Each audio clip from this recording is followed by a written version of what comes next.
Yes, yes, yes mga katotot. Happy Saturday. Good evening sa inyong lahat. So yun na mga totot.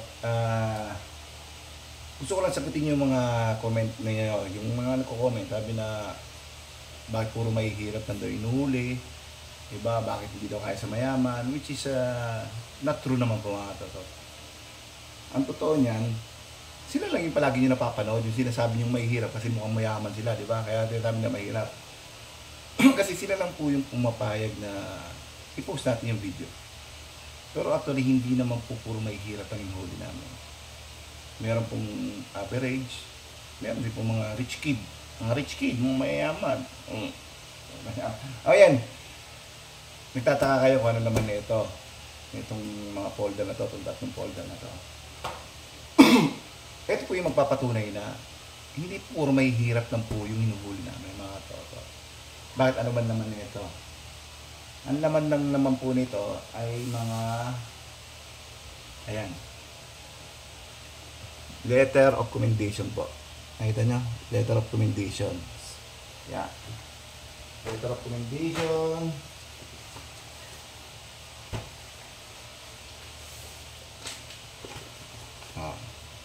Letter of commendation.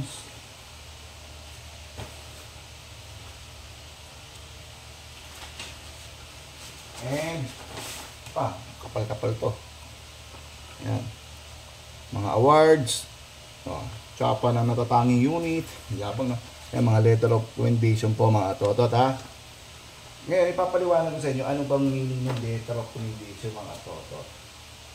Ano ba yung letter of commendation? So, ang bawat isa na ito, letter of commendation, is ibinibigay po sa isang police officer kapag mayroon ka pong mga accomplishments. Katulad po sa akin, operatiba po ako sa warrant section, binibigyan po kami palagi ng letter of commendation sa tuwing meron po kaming hinuhuli. Nahuli. So, kung bibilangin niyo po mga toto, gaano kakapal to, po ba? Gaano kakapal to, diba? Parang, ano na, yung nakalagay na ano, no? Bond paper, no? Yan pa. Yan.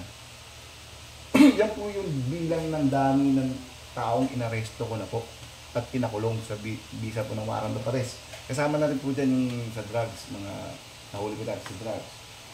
Anong mga nakasaad dito para maniwala kayo na hindi lang po mahihirap? Diba? Ito maganda dito. Maganda yung kulay.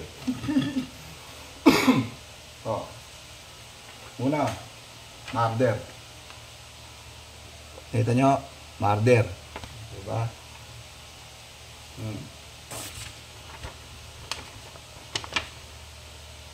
Kidnapping. Nakita nyo? Yung kidnapping, ano? Kidnapping and serious illegal detention. Diba? Ano pa?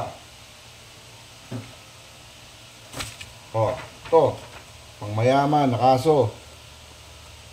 Customs and Modernization and Tariff Act. Diba?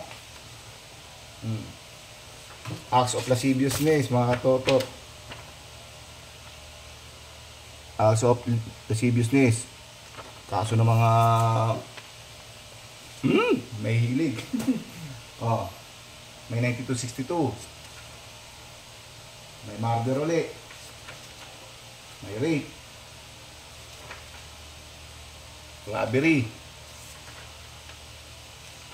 Large scale estafa. Large scale estafa. BP22. Yan. Drugs. Yan, mga drugs. Comprehensive, dangerous drugs. Yan basa nyo. Ba? Saan pa? SSS. BP22 ulit. Ano to? Drugs ulit. Drugs. Tax code. Illegal recruitment and large scale estafa na naman. Isa ba? Ano? illegal recruitment and large-scale estafa. Nabasa nyo ba? Ayan, oh. Illegal recruitment and large-scale estafa. Diba? So, ibig sabihin, yung mga kasong ganyan, lalo na yung mga illegal recruitment, may mga sariling company po yan, mayayaman po yan. O, mga ulit. Diba? O, nag-aaral ako sa sa PUP. Law. 3 days. Law, yan, o. O, law yan, o, law. Sa UP yan, may pa. University of the Philippines. Law, ha? 3 araw yan, repa. Yung ibang mga abogado, nag-aaral 10 taon. Ako, 3 araw lang. Galing, di ba? So, yan mga katotot. Kung isa-isahin ko lahat yan, abutin tayong magdamag dito. Baka malobat yung cellphone ko. So, yung mga kasong yung lalo na yung mga large scale estafa, maraming nahuhuling ganyan, legal recruitment, mga may kaya po yung mga mayayaman. Kaso hindi nila po napapanood kasi nga ayaw po nila. So, wala po tayong magagawa pag ayaw nila. Kaya hindi nyo napapansin sa video ko. Tinatanong ko po yung tao kung okay na sa kanya i-post natin yung video, i-vlog natin. Kasi meron po tayong tinatawag na Data Privacy Act. So karapatan niya po yun. So kung ayaw niya pong i-post, hindi ko po pinopost. Maging mahirap man, katulad na sinasabi niya, mahirap man yung huli ko, tinatanong ko po yan kung ayaw niya. Kung gusto nila, okay. Pero kung talagang follower kita, siguro napanood mo mula nung umpisa pa lang sa video ko, mayroon mga mayayaman din po na pumayag na mag-vlog ko sila. Legal recruiter, meron yung may-ari naman ng sariling company na nagsara na, ang kaso niya, tax code, iba SSS, meron, mga katotot, diba? Kung talagang nakapalo ka sa akin mula nung una pa lang na video ko na panood mo, alam mo sana yun, mga katotot, ha? So yung po ang sagot ko doon sa tanong nyo, hindi po lahat ng huli for may hirap. Nagkakataon lang po na napapanood nyo yung mga hirap. Sa karamihan po sa nakakagawa po ng krimen is yung tinatawag nyo po na may hirap. Kasi yung 8 focus crime po, usually sila po ang nakakakumit. Diba? Katulad ng robbery. Mayaman, mang-hold up ba yan? Murder, ginagawa naman ng mayayaman din yan. Diba? May mga nahuli na rin po tayo yan. At po yan, dami ko nang huli ng murder, diba? No? Sa kapal na ito, kung bibilangin nyo, siguro mga nasa, ito?